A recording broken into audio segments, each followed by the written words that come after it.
Good morning everyone. परामाइस की YouTube channel पे आप सभी का स्वागत है। आपको जैसा कि पता है कि डेली मेंस आंसर राइटिंग का जो क्वेश्चन आपको मिलता है डे वाइज, उसका हम लोग वीडियो फॉर्मेट में आपको क्लास प्रोवाइड करवाते हैं। आज जो डेट 11 है, 11वें दिन का जो क्वेश्चन आपको मिला है GS2 का है ये पेपर। ठीक है ना। GS2 का जो इकोनॉमी वाला सेक्शन है उससे ये क्वेश्चन है। डे 11 में आपको दो क्वेश्चन मिले थे, उन दो क्वेश्चन को आज हम लोग देखेंगे। इस क्वेश्चन को आप कैसे डील करते हैं। जो पहला क्वेश्चन है आपका, दोनों तरफ है, हिंदी इंग्लिश दोनों में दिया हुआ है। एक तरफ इंग्लिश है क्वेश्चन, दूसरी तरफ हिंदी है। ठीक है। तो पहला जो क्वेश्चन आपको डे 11 में मिला है वो मिला है क्वेश्चन कि इंडियाज इनफॉर्मल सेक्टर में be adding more value to its economy than what is predicted. जैसा कि अनुमान लगाया गया था उससे ज़्यादा जो है ये क्या कर सकती है, जीडीपी में अपना कंट्रीब्यूशन जोड़ सकती है। ठीक है। What are the challenges faced by the unorganised sector in India. ठीक है। अभी जो है भारत में असंगठित क्षेत्र के सामने कौन कौन सी चुनौतियां हैं, ये आपका डे 11 का पहला क्वेश्चन है, इकोनॉमी वाला क्वेश्चन है। इस क्वेश्चन को हम लोग देखना है कि इस क्वेश्चन को आप कैसे डील करते हैं। ठीक है। तो पहले सबसे पहले तो आपको पता होना चाहिए कि ये क्वेश्चन जो पूछा गया है ये अनऑर्गेनाइज सेक्टर, इकोनॉमी के सेक्टर्स होते हैं। एक तो होता है फॉर्मल सेक्टर और दूसरा होता है आपका इनफॉर्मल सेक्टर, जिसको अनौपचारिक कहते हैं, इनफॉर्मल सेक्टर। ठीक है। इसको कहते हैं औपचारिक और इसको कहते हैं अनौपचारिक। तो आपको इन दोनों सेक्टर के बारे में पता होना चाहिए कि फॉर्मल सेक्टर क्या होता है, इनफॉर्मल सेक्टर क्या होता है। फॉर्मल सेक्टर वैसे सेक्टर को कहते हैं जो ऑर्गेनाइज तरीके से काम करते हैं। ठीक है। उसमें एक सिस्टमेटिक ढंग से काम किया जाता है, उसका रजिस्ट्रेशंस होता है। ठीक है।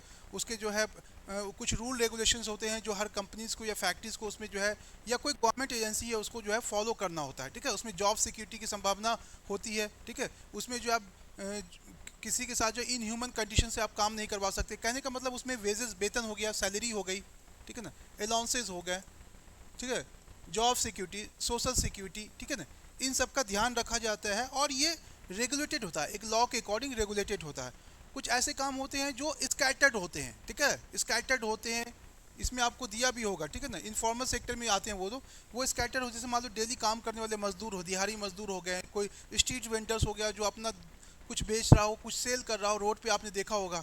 कुछ ऐसे लोग होते हैं जो कॉन्ट्रैक्ट के थ्रू आते हैं कहीं पे काम करने के लिए, वो सब क्या है, वो सब अनऑर्गेनाइज सेक्टर या इनफॉर्मल सेक्टर के अंतर्गत आते हैं। तो इकोनॉमी में दो तरह के सेक्टर होते हैं, औपचारिक और अनौपचारिक, जिसको इंग्लिश में कहते हैं फॉर्मल और इनफॉर्मल सेक्टर कहते हैं। तो जो पहला क्वेश्चन आया है कि ये जो इनफॉर्मल सेक्टर है इसके बारे में है, क्योंकि सबसे ज़्यादा वर्क फोर्स जो है इनफॉर्मल सेक्टर में भी होता है।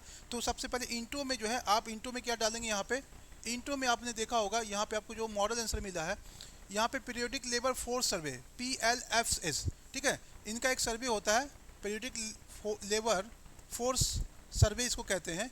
इसके सर्वे के अनुसार 90% जो मजदूर हैं या काम करने वाले किसमें है, वो इनफॉर्मल सेक्टर में है। कहने का मतलब है कि 90%, 90% समझ सकते हैं कि कितना ज़्यादा है ये। और 10% ही फॉर्मल में है, 90% किस में है, इनफॉर्मल में है। और इस 90% में जो रूरल एरियाज है, जो ग्रामीण क्षेत्र है, उसमें क्या है, अर्बन से बहुत ज़्यादा लोग काम करते हैं। तो कहने का मतलब वो कौन से हो सकते हैं, एग्रीकल्चर लेबरर हो सकते हैं जो खेतों में काम करते हैं। ठीक है। तो ये PLFA का सर्वे है, इसको आप मेंशन करेंगे। ठीक है। अभी हाल में जो रिपोर्ट आया है उसमें 90% जो है वो किस में है, इनफॉर्मल सेक्टर में काम करने वाले हैं। और इस इनफॉर्मल सेक्टर में भी ज़्यादातर कौन है, ग्रामीण क्षेत्रों में काम करने वाले हैं, अर्बन क्षेत्रों में कम है। ठीक है। This is primary because a large number of informal workers are engage in agriculture activities. जैसा मैंने कहा कि कृषि के क्षेत्रों में ज़्यादातर ये लोग इंगेज है। और urban areas in primary in manufacturing. ठीक है। और जो अर्बन एरिया में है उसमें कौन कौन से ज़्यादातर मैन्युफैक्चरिंग सेक्टर में कुछ चीज़ का निर्माण करते हैं। व्यापार हो गया, होटल हो गया, या रेस्टोरेंट हो गया, या कोई कंस्ट्रक्शन डिपार्टमेंट है। ठीक है ना, कंस्ट्रक्शन का कुछ काम चल रहा हो, बिल्डिंग विल्डिंग्स बन रहे हो। ठीक है। दूसरा है ट्रांसपोर्ट, परिवहन में।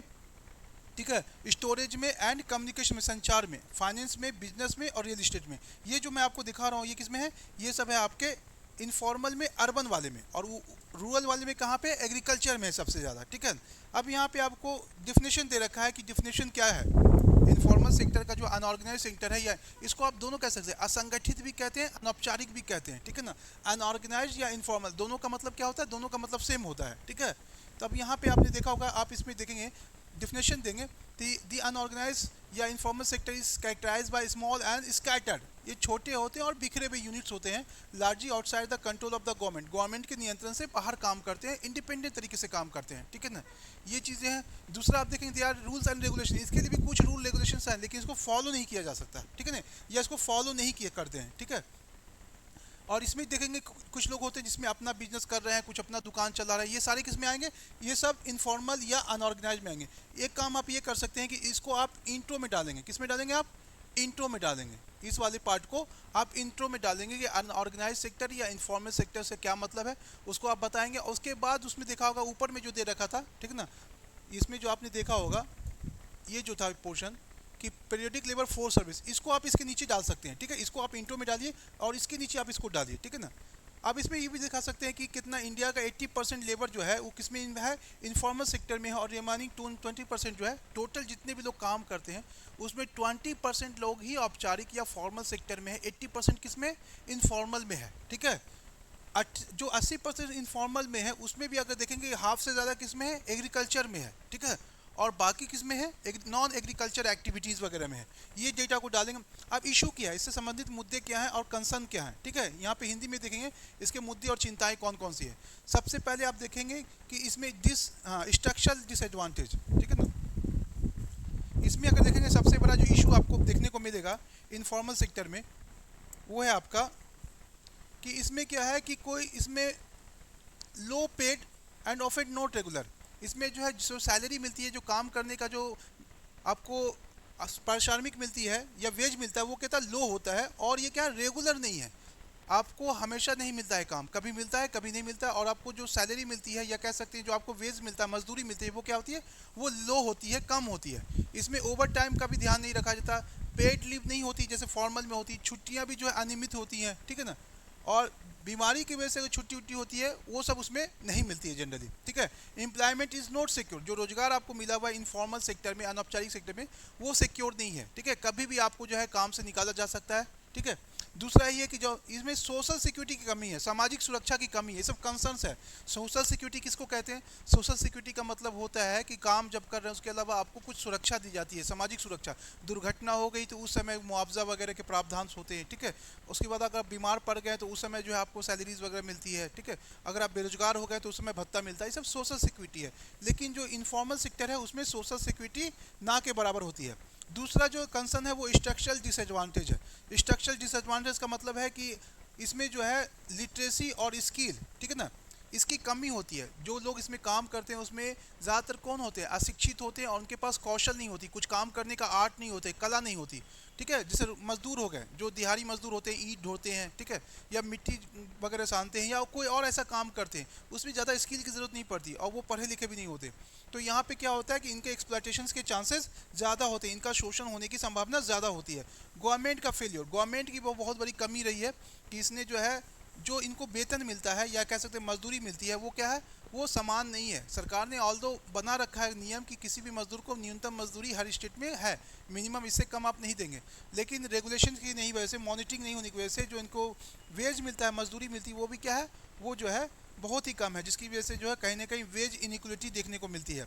इम्प्लीमेंटेशन ऑफ लॉकडाउन, अभी हाल में 2020 में आपने देखा होगा कोविड महामारी की वजह से जो है लॉकडाउन आया, उसकी वजह से सबसे ज़्यादा जो प्रभावित सेक्टर था वो इनफॉर्मल सेक्टर ही था, क्योंकि इनके पास जॉब सिक्योरिटी नहीं थी और लॉकडाउन हो जाने की वजह से इनके रोजगार चले गए और जिसकी वजह से इनको सबसे ज़्यादा परेशानी हुई।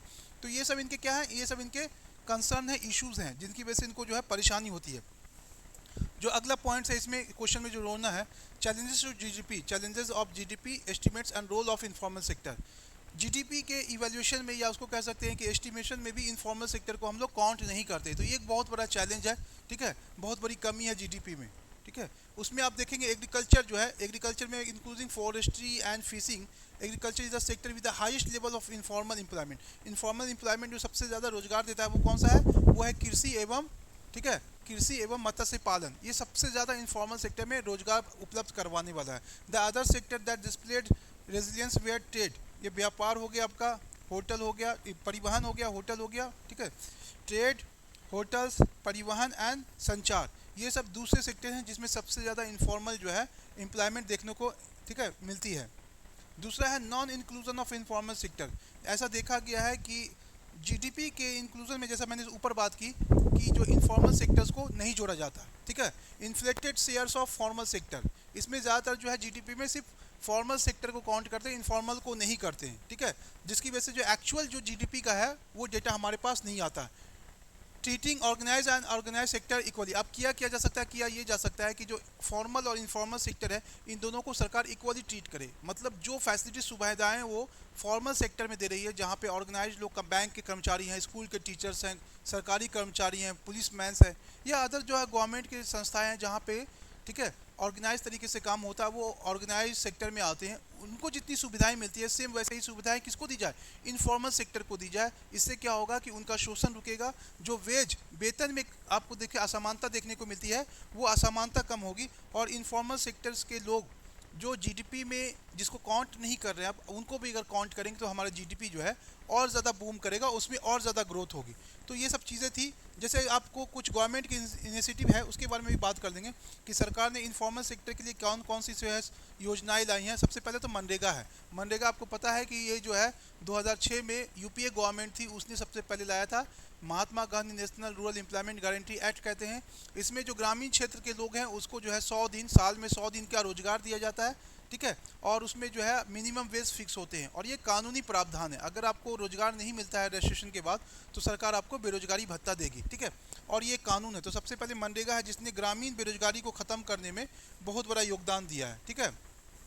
दूसरा है one nation one ration card. ये क्या होता है कि one nation one ration card और इनफॉर्मल सेक्टर या अनऑर्गेनाइज सेक्टर के जो मजदूर हैं जो बाहर काम करते हैं मकान बनाने में, ठीक है, किसी फैक्ट्री में काम करते हैं, कहीं पे और भी काम करते हैं, या रोड पे जो है कुछ सामान बेचते हैं, उनके लिए है कि ये जो है कहीं भी घर से बाहर रहते हो तो इनको जो है सामाजिक सुरक्षा के तौर पे राशन मिलता रहे। तो one nation one ration card जो है भारत सरकार ने लॉन्च किया है। इसमें होता है कि अगर वो बिहार के हैं और अगर दिल्ली में काम कर रहे हैं तो उनका राशन दिल्ली में भी उसको मिल सकता है। पहले ये प्रावधान नहीं था। तो one nation one ration card जो है सरकार का एक बहुत बड़ा इनिशिएटिव है।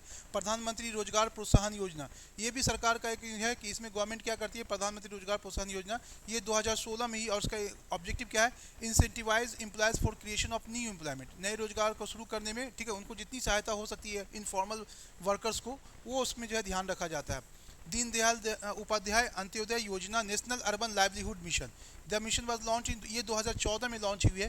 और ये भी किसके लिए है, ये भी जो है असंगठित क्षेत्र के श्रमिकों के लिए लॉन्च की गई है, ठीक है ना। Ministry of urban and housing poverty alleviation इसके अंतर्गत इसको चलाती है। अगला आत्मनिर्भर भारत रोजगार योजना, ये कोविड के समय भारत सरकार ने आत्मनिर्भर भारत रोजगार योजना जो मजदूर है, प्रवासी मजदूर है, उनके लिए शुरू की गई थी कि उनको जो है उस समय कोविड के समय जो है कोई आर्थिक परेशानी ना हो, उनके रोजगार को ध्यान में रखते हुए आत्मनिर्भर भारत रोजगार योजना शुरू की गई थी। ई श्रम पोर्टल, ई श्रम पोर्टल क्या है कि एक तरह का डेटा है अनऑर्गेनाइज सेक्टर के कर्मचारियों के लिए। इसमें जो workers will be provided with e Shram card which will have a 12 digit का एक कार्ड होता है, नंबर होता है। ये डिटेल होते हैं उस कर्मचारी के पूरे दिए हुए जो स्टेट गवर्नमेंट, ठीक है, और सरकारी विभाग से शेयर करती है, और उसके लिए कोई भी काम होता है या उपलब्ध काम होता है तो उसमें इसको जो है लगाया जा सकता है। प्रधानमंत्री जीवन ज्योति योजना एंड प्रधानमंत्री सुरक्षा बीमा योजना, ये सामाजिक सुरक्षा है किसके लिए, असंगठित क्षेत्र के कर्मचारियों के लिए, ठीक है। ये योजना क्यों, बीमा की योजना क्यों शुरू की गई कि किसी तरह की दुर्घटना में या कोई ऐसी आपदा आ गई, ठीक है, तो उस कर्मचारी को या जो श्रमिक है, लेबर है, ठीक है, असंगठित क्षेत्र का, उसको जो है सामाजिक सुरक्षा उपलब्ध करवाई जाए। इसके लिए प्रधानमंत्री जीवन ज्योति योजना और प्रधानमंत्री सुरक्षा बीमा योजना लॉन्च की गई है। प्रधानमंत्री गरीब कल्याण योजना, ये एक पैकेज है, गवर्नमेंट ऑफ इंडिया ने 2020 में इसको लॉन्च किया था, ठीक है ना। और इसका उद्देश्य क्या है कि all beneficiary covered under national food security act 2013, इसके अंतर्गत जितने भी श्रमिक होंगे अनऑर्गेनाइज सेक्टर के, उनको जो है खाद्यान्न उपलब्ध करवाया जाएगा। ये सारी स्कीम आप देख रहे हैं कि ये अनऑर्गेनाइज या इनफॉर्मल सेक्टर के कर्मचारियों के लिए है, ताकि उनको जो है गरीबी भूखमरी से बचाया जाए, और रोजगार नहीं है उसके पास तो उस समय उसको जो है परेशानी ना हो, उसके लिए शुरू की गया। वे फॉरवर्ड क्या है, लुकिंग आफ्टर मिटिगन workforce, according to the Institute of Human Development report the total number of vulnerable migrant workers range from 115 million का, समझ रहे हैं आप, 115 मिलियन का लगभग है 11 करोड़ के आसपास। कितने, 11 करोड़,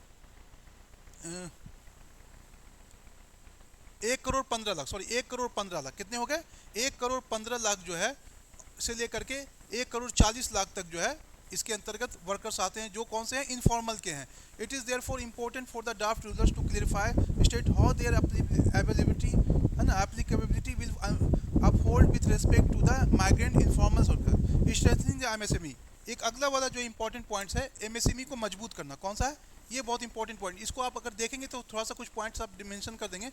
ये इंपॉर्टेंट है कि स्ट्रेंथनिंग द एमएसएमई, ये सबसे ज़्यादा जो है रोजगार प्रोवाइड कर, 40% of the informal workforce is employed in MSME, therefore it is natural that strengthening MSME will be led to economic, ठीक है, recovery. Skilling under CSR expenditure, CSR क्या है, कॉर्पोरेट सोशल रिस्पॉन्सिबिलिटी एक्सपेंडिचर, ये भी जो है जैसे कर्मचारी हैं उसको क्या क्या उसको स्किल दिया जाए। अगला है आपका, इन सारी चीज़ों को ध्यान रख करके जो है हम इनफॉर्मल सेक्टर को जो है मजबूत बना सकते हैं और उसके जीडीपी में जो कंट्रीब्यूशन है उसको बढ़ा सकते हैं, ठीक है। तो ये इनफॉर्मल सेक्टर का था, इस क्वेश्चन को आप डील करेंगे, इसमें डेटा बहुत इंपॉर्टेंट है, ठीक है, डेटा आपको देना पड़ेगा इस क्वेश्चन में। और लास्ट में जो है इसको कंक्लूड करेंगे। देखिए क्वेश्चन क्या दिया हुआ था उसको जरूर देखें, एक बार देख लीजिए फिर से। इसमें यही कि इन्फॉर्मल सेक्टर में भी एंड अनौपचारिक क्षेत्र अपनी अर्थव्यवस्था में भविष्यवाणी की तुलना में अधिक मूल्य जोड़ सकता है, ठीक है। मतलब जीडीपी में जितना इनका कंट्रीब्यूशन है या इकोनॉमी में जितना कंट्रीब्यूशन है उसको हम और बढ़ा सकते हैं, बशर्ते अगर इसको जो है फॉर्मल सेक्टर की तरह इस पर फोकस किया जाए। जैसे फॉर्मल सेक्टर को हम लोग जॉब सिक्योरिटी देते हैं, सोशल सिक्योरिटी देते हैं, ठीक है, और बाकी सुविधाएं देते हैं, लीव के मामले में हो, अलाउंसेस के मामले में हो, छुट्टी के मामले में हो, ठीक है, उसके बाद जो है पेड लीव के मामले में हो, तो वो सारी चीज़ें अगर इनफॉर्मल सेक्टर को भी मिले तो इनफॉर्मल सेक्टर जो है और अच्छा कर सकता है। खास करके उसमें हमने बात की एमएसएमई के बारे में, उस पर ध्यान देने की ज़रूरत है, ठीक है। अगला जो क्वेश्चन है आपका,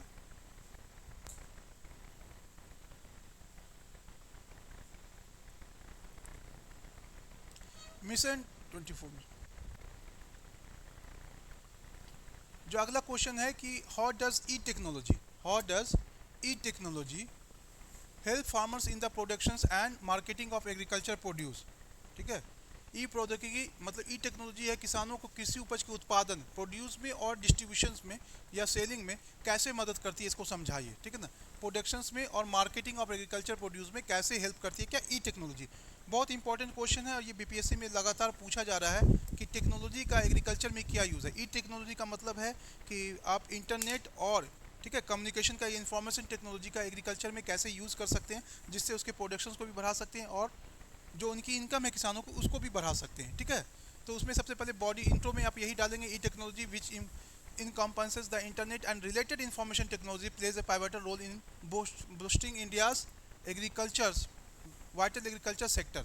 तो एग्रीकल्चर सेक्टर में सूचना प्रौद्योगिकी और, ठीक है, सूचना प्रौद्योगिकी का कैसे यूज़ करेंगे जिससे जो है उत्पादन भी बढ़े और किसानों की आय भी बढ़े। तो उसमें बॉडी वाले पोर्शन में डालेंगे veg in which e technology help farmers, ये कैसे जो है मदद कर सकता है ई टेक्नोलॉजी किसानों को। तो यहाँ पे डालेंगे प्रिसाइजन एग्रीकल्चर, ठीक है ना, परिशुद्ध कृषि इसको हिंदी में कहते हैं। जैसे जॉन डीरे जैसी कंपनियाँ हैं जो ग्लोबल पोजिशनिंग, जीपीओ क्या है ये, जीपीओ ग्लोबल, ठीक है, पोजिशनिंग सिस्टम टेक्नोलॉजी होती है, इसके जरिए जो है आप क्या कर सकते हैं, इसमें फार्मिंग एक्टिविटीज़ लाइक सीडिंग, किस समय जो है आप बीज का रोपण करेंगे, किस समय जो है कटाई करेंगे, इन सब चीज़ों के बारे में जो है आपको टेक्नोलॉजी के जरिए जो है सारी इन्फॉर्मेशन मिलेगी जिससे आप कृषि में उसका उपयोग कर सकते हैं। एग्रीकल्चर मशीनरी, एग्रीकल्चर मशीनरी का मतलब होता है खेती में बहुत सारी मशीनरी लगती है, जैसे ट्रैक्टर हो गया, ठीक है, और भी बीज बुआई के लिए या कटाई के लिए बहुत सारी मशीनें होती हैं, ठीक है। और ये क्या करती हैं, ये इंसान की तुलना में बहुत फास्ट काम करती है। तो उसके लिए जो अगर आप मान लो किसी को चाहिए, ठीक है, जैसे ट्रैक्टर वगैरह हो गया या कोई और इक्विपमेंट हो गया, तो ये भी जो है जैसे महिंद्रा है, महिंद्रा का ट्रिंगो नाम से जो है ये ऑनलाइन ट्रैक्टर जो है किराए पे देती है। तो ये सब चीज़ें जो है हम एग्रीकल्चर में जो है यूज़ कर सकते हैं। अगला है weather forecasting and crop monitoring, मौसम पूर्वानुमान और फसल निगरानी इसको कहते हैं। ये क्या है कि मौसम, कौन से मौसम में कौन सी बीज उपजाएंगे आप, ठीक है, कौन सा फसल करेंगे, इसका पहले से जो है पूर्वानुमान लगा करके टेक्नोलॉजी के जरिए आप जो है वहाँ पे वो खेती कर सकते हैं। मान लो कहीं मानसून ज़्यादा होने वाला है या मान लो जहाँ पे ड्रॉट पड़ने वाला है, तो ये इसका अनुमान कैसे लगता है, इसका अनुमान पहले वेदर फोरकास्टिंग के जरिए होता है और उसी अकॉर्डिंग जो है आप खेती करेंगे, जिससे क्या होगा, आपका फसल उत्पादन अच्छा होगा और नुकसान कम से कम होगा। अगला है climate smart agriculture. Climate smart agriculture का मतलब होता है कि इसमें पहले से आपको जो है वेदर के बारे में लिया होगा और उसके अनुसार जो है जहाँ पे बाढ़ होगा तो वहाँ पे जो है अधिक पानी वाली फसल उपजाएंगे और जहाँ पे सूखा की संभावना होगी वहाँ पे जो है कोर्स ग्रेन या मोटे अनाज उपजाएंगे जहाँ पे कम पानी की आवश्यकता होती है। तो इसका भी जो है अनुमान टेक्नोलॉजी से ही लगाया जाता है जिससे जो है उत्पादन को हम बढ़ा सकते हैं। कहने का मतलब इस सारे पॉइंट्स में आपने देखा होगा कि एग्रीकल्चर में टेक्नोलॉजी कितना बड़ा रोल प्ले करती है। Remote sensing technology and data driven insights agency ISRO है, ये क्या करती है, ये जो है रिमोट सेंसिंग टेक्नोलॉजी के जरिए, ठीक है, आपको एग्रीकल्चर में पहले से बताएगी कि वहाँ पे किस तरह का मॉइस्चर क्या है, वहाँ पे किस अनुपात में जो आप इंसेक्टिसाइड्स का यूज़ करेंगे, फर्टिलाइज़र का कैसे यूज़ करेंगे, ठीक है। ये सारी चीज़ें कैसे आती है, रिमोट सेंसिंग की आती है, और इसरो इसमें जो है किसानों की मदद कर सकता है, ठीक है। और इसके पास जो आपके पास एक डेटा भी होगा। दूसरा है blockchain technology and disease monitoring. पता है कि जो भी फसल आप उपजाते हैं उसमें जो है कहीं ना कहीं जो कीट होते हैं या बहुत सारे ऐसे कीड़े मकोड़े होते हैं जो फसल को नुकसान पहुंचाते हैं। तो उसके लिए जो आपके पास क्या हो कि ब्लॉकचेन टेक्नोलॉजी का आप यूज़ करेंगे। ये एक ऐप्स होता है, इसमें क्या होता है कि ये जो है आपको इसमें पूरा ड्रोन के जरिए भूमि का माप किया होता है, उसकी मॉनिटरिंग होती है, सॉइल का हेल्थ कैसा है, ठीक है। लैंड की पूरी मॉनिटरिंग होती है। जैसे स्वामित्व योजना आपने देखी होगी, ये क्या, ये कहीं ना कहीं लैंड डिस्प्यूट्स को भी रोकती है। जो भूमि विवाद होता है किसानों के बीच में ज़मीन को लेकर के, या सॉइल की फर्टिलिटी क्या है, इन सब की निगरानी किससे होती है, इसमें ड्रोन के जरिए होती है। तो block chain technology and disease monitoring में इन सारी चीज़ों को आते हैं, और उसमें एक्सपर्ट से जो विशेषज्ञ हैं, कृषि विशेषज्ञ, उससे सलाह लेकर के भी आप जो है काम कर सकते हैं, ठीक है। दूसरा है सर्वेइंग एक्सेसिबिलिटी, जिसको कहते हैं सर्वेक्षण पहुंच। ये जो है इसमें भी जीपीएस और ड्रोन का यूज़ किया जाता है। इसमें पूरा मानचित्रण किया जाता है, ठीक है, मैपिंग होती है और रिकॉर्ड अपडेटिंग का होता है। और इसमें स्वामित्व योजना में इसको आपने देखा होगा, वे तरीके जिनसे ई टेक्नोलॉजी किसानों को कृषि उपज के बिकने में मदद करती है। वो कौन से ways in which e technology है farmers in the marketing of agriculture in produce. इसमें है कि किसानों को व्यापार में, कृषि व्यापार में ई टेक्नोलॉजी कैसे जो है हेल्प करती है। सबसे पहले तो e commerce platform. E commerce platform होता है क्या है, ई कॉमर्स प्लेटफॉर्म जो है वो आपको व्यापार में टेक्नोलॉजी को यूज़ करना सिखाता है। Farmers can utilise e commerce. E commerce का मतलब क्या होता है, वैसा व्यापार जिसमें आप टेक्नोलॉजी के जरिए ऑनलाइन जो है खरीद बिक्री करते हैं, उसी को ई कॉमर्स कहते हैं। उसमें क्या होता है कि किसान डायरेक्टली जो अपने प्रोड्यूस को, ठीक है, उपभोक्ताओं तक जो खरीद रहा है वहाँ तक पहुँचा सकता है या बेच सकता है। इसमें reduce reliance on middle man, इसमें बिचौलिया की जो है उसकी जो है संभावना को ख़त्म कर देता है, जिससे सारा फायदा किसको होता है, किसानों को होता है। जैसे ई नामा है, नेशनल एग्रीकल्चर मार्केट, ठीक है, लाइक अमेजन, सहेली एंड फ्लिपकार्ट, ये सब क्या, स्मार्ट प्लेटफॉर्म, ये सब ई कॉमर्स में बहुत बड़ा रोल प्ले कर रहे हैं। मतलब जो है अब वो ज़माना चला गया कि आप जो है अपना सामान, कृषि उत्पाद को लोड करेंगे, मार्केट तक जाएंगे। अब आपके पास ऐसे विकल्प उपलब्ध हैं कि आप ऑनलाइन जो है अपने उत्पादन को या अपनी इस फसल को बेच सकते हैं। सप्लाई चेन मैनेजमेंट, ये क्या है, इसमें forecasting demand and managing transportation, ठीक है ना। इस वाले पॉइंट्स को हम लोग देखेंगे।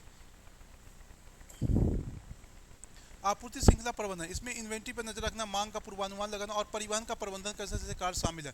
विश्व आर्थिक मंच, वर्ल्ड इकोनॉमिक फोरम की एक रिपोर्ट के अनुसार आपूर्ति श्रृंखला प्रबंधन सुधार के लिए ई तकनीक का उपयोग करके भोजन की बर्बादी को 50% तक कम किया जा सकता है। आईटीसी जैसी कंपनियों ने पिछले 2 दशकों में खेत से सीधे खरीद के लिए अपने ई चौपाल नेटवर्क का लाभ उठाया। कहने का मतलब है, इस पॉइंट्स में आप डालेंगे कि अब जो है अगर आपका प्रोड्यूस है वो आपके खेत में ही रहेगा, आपको इसको ढोने के लिए, लोडिंग के लिए ज़्यादा परेशान होने की ज़रूरत नहीं है, ठीक है। जिससे अब मान लो आपने कुछ ऐसा फसल उपजाया जो 2 से 3 दिन तक उसकी लाइफ एक्सपेक्टेंसी है, टमाटर हो गए या बहुत सारे ऐसे क्रॉप्स होते हैं वो जल्दी ख़राब हो जाते हैं, ठीक है। तो उस ऐसी सिचुएशन में आप जहाँ पे जिस फसल को काट के रखें उसमें जो है सप्लाई चेन मैनेजमेंट आपको रोल बहुत बड़ा जो है बेनिफिट देगा। इसमें क्या होगा कि आप जो है ऑनलाइन उसको बेच सकते हैं, और वहाँ से उसको उठाने की या ट्रांसपोर्टेशन की जिम्मेदारी किसकी होगी, कंपनीज की होगी। आपको उसमें टेंशन नहीं लेना है, मतलब ट्रांसपोर्टेशन का जो खर्चा है या फसल की जो बर्बादी होती है उससे आपको छुटकारा मिल जाएगा। Virtual farm tours, virtual farm tours है V R farm tours showcase remaining practice transparency to potential buyers. That's the Andhra Pradesh government's use of V R to farm tours place a pivotal role in rural development, ठीक है। Virtual farm tours का मतलब होता है कि आप जो है टेक्नोलॉजी के जरिए, ठीक है ना, जो कृषि उत्पादन है वो डायरेक्ट जो है आप किसी को दिखा सकते हैं, अपने खेत का पूरा व्यू दिखा सकते हैं, उसमें जो है ये आ जाएगा। मार्केट इंटेलिजेंस, इसमें ई टेक्नोलॉजी प्लेटफॉर्म होता है, ये ऑफर करता है आपको कि valuable market intelligence including real time prices, ठीक है। रियल टाइम प्राइसेस का मतलब होता है कि उस समय किसी उत्पादन का क्या जो है मार्केट में रेट है, ये आपको उसी वक्त जो है पता चल जाएगा। तो ये सब टेक्नोलॉजी है जिसमें जो है ई कॉमर्स में हम देख सकते हैं कि एग्रीकल्चर में ई कॉमर्स का क्या रोल है। गवर्नमेंट एफर्ट्स क्या ई टेक्नोलॉजी ने एग्रीकल्चर में, उसके कुछ पॉइंट्स दिए हुए हैं, उसमें आप देखेंगे ई नाम वगैरह है, ठीक है ना। ई नामा क्या होता है, ई नामा होता है इसमें जो है इलेक्ट्रॉनिक के जरिए नेशनल एग्रीकल्चर मार्केट इसको कहते हैं, कि कोई भी किसान जो है अपना ऑनलाइन प्रोड्यूस को बेच सकता है। दूसरा है आपका कि पीएम किसान स्कीम, इसमें transfer funds directly to eligible farmers. भारतीय सरकार जो है, भारत सरकार जो किसानों को सुविधा उपलब्ध कराने के लिए, प्रोत्साहन देने के लिए, ठीक है, या सोशल सिक्योरिटी के लिए जो है कुछ असिस्टेंस देती है, ठीक है, वो इसमें आ जाएगा। एक मार्कनेट, ये सब उसी में आ जाएगा। तो ये सारे पॉइंट्स आप देख रहे हैं कि ई टेक्नोलॉजी का या ई कॉमर्स का एग्रीकल्चर में क्या रोल है। तो आज के समय में बहुत बड़ा रोल है कि आज जिस तरह से ग्लोबलाइज हो चुकी है दुनिया, ठीक है, ग्लोबल वर्ल्ड बन चुकी है, ऐसे ग्लोबल वर्ल्ड में टेक्नोलॉजी का बहुत ज़्यादा यूज़ हो रहा है, और ख़ास करके जो इंडिया ऐसे कंट्री है जहाँ पे एग्रीकल्चर ही इकोनॉमी का बेस है, भारतीय अर्थव्यवस्था की रीढ़ है, और ज़्यादातर लोग अपने रोज़गार के लिए एग्रीकल्चर में डिपेंड करते हैं। तो वहाँ पे भी जो है जिस तरह से हम परंपरागत ढंग से ओल्ड तरीके से खेती करते आ रहे हैं, अगर हम उसमें टेक्नोलॉजी को यूज़ करें तो अगर मान लो अभी हमारा जो उत्पादन हो रहा है इसको हम तिगुना चौगुना 3 गुना या 4 गुना जो है बढ़ा सकते हैं, बशर्ते जो है इस पे काम किया जाए ईमानदारी से। और जो किसान है हमारे, जो ग्रामीण क्षेत्र के लोग हैं, उनको जो है थोड़ा सा टेक्नोलॉजी ओरिएंटेड बनाना होगा, ठीक है। उनको सिखाना होगा कि टेक्नोलॉजी का कैसे यूज़ करते हैं, चाहे आप सीड्स हो गया, ठीक है ना, फर्टिलाइज़र हो गया, इरिगेशंस हो गया, ठीक है, और मार्केटिंग हो गई। मार्केटिंग मतलब ई कॉमर्स वगैरह का ट्रेनिंग। तो ये सीड्स किस मौसम में बोएंगे आप, ठीक है, फर्टिलाइज़र किस अनुपात में या किस रेशियो में करेंगे, इरिगेशंस कैसे करेंगे। सिंचाई का भी एक वैज्ञानिक ढंग होता है। आप देखा होगा गांव में किसान लोग जो है खेती में जो सिंचाई करते हैं तो उसमें पानी बहुत ज़्यादा वेस्ट करते हैं। तो उनको बताया जाए कि जहाँ पे पानी को, कम पानी को यूज़ करके भी आप सिंचाई कर सकते हैं, या जहाँ पे सूखे वाले क्षेत्र हैं वहाँ पे आप किस तरह से खेती कर सकते हैं, वेदर फोरकास्टिंग वगैरह के जरिए, ठीक है। ये सब टेक्नोलॉजी जो है, इसमें टेक्नोलॉजी का यूज़ करके हम किसानों की आय भी बढ़ा सकते हैं और उत्पादन भी बढ़ा सकते हैं। इसके अलावा मार्केटिंग, जो हमने बताया ई मार्केटिंग या ई कॉमर्स, ई कॉमर्स जो है आज हर फील्ड में जो है बहुत बड़ा रोल प्ले कर रहा है। तो एग्रीकल्चर को इससे क्यों डिप्राइव रखा जाए, वंचित रखा जाए। तो एग्रीकल्चर में भी हम ई कॉमर्स को यूज़ करके किसानों की आय भी बढ़ा सकते हैं, ठीक है, और उत्पादन भी बढ़ा सकते हैं। ई कॉमर्स, आपको पता है कि ई कॉमर्स का सबसे बड़ा फ़ायदा होता है कि इसमें जो मिडिल मैन है, बिचौलिया है, जो आढ़तिया है, ठीक है, उसको जो है मौका नहीं मिलता एक्सप्लॉइट करने का, और सारा फ़ायदा डायरेक्टली किसान को मिलता है, क्योंकि वो जो डिज़र्व करता है उसी को फ़ायदा मिलना चाहिए। तो ई कॉमर्स जो है किसानों को टेक्नोलॉजी से भी जोड़ता है, ठीक है, उसकी इनकम भी बढ़ाता है और उसको ज़्यादा विकल्प उपलब्ध करवाता है कि वो अपने फसल को जो है ऑनलाइन तरीके से बेच सके, मैनेज कर सके, और जो मार्केट में प्राइस है उस क्रॉप्स का, उसका फ़ायदा उस किसान को मिल सके, ठीक है। ये सारे पॉइंट्स को आप डालेंगे। आज डे 11 का हमने क्वेश्चन देखा, कुछ डिस्कस किया कि इस पॉइंट्स को आप कैसे डील करेंगे। तो पहले इंट्रो डालेंगे दोनों क्वेश्चन में, इंट्रो में जो कुछ डेटा वगैरह है उसको जरूर डालेंगे, फिर मेन बॉडी में जो क्वेश्चन पूछा गया उसी के अकॉर्डिंग डालेंगे। पॉइंट्स में पीडीएफ में बहुत सारी चीज़ें दी गई हैं, उसमें सारी चीज़ें आपको नहीं लिखनी है, जो इंपॉर्टेंट चीज़ें हैं उसमें से सिलेक्ट करके उसमें आपको लिखना पड़ेगा, ठीक है।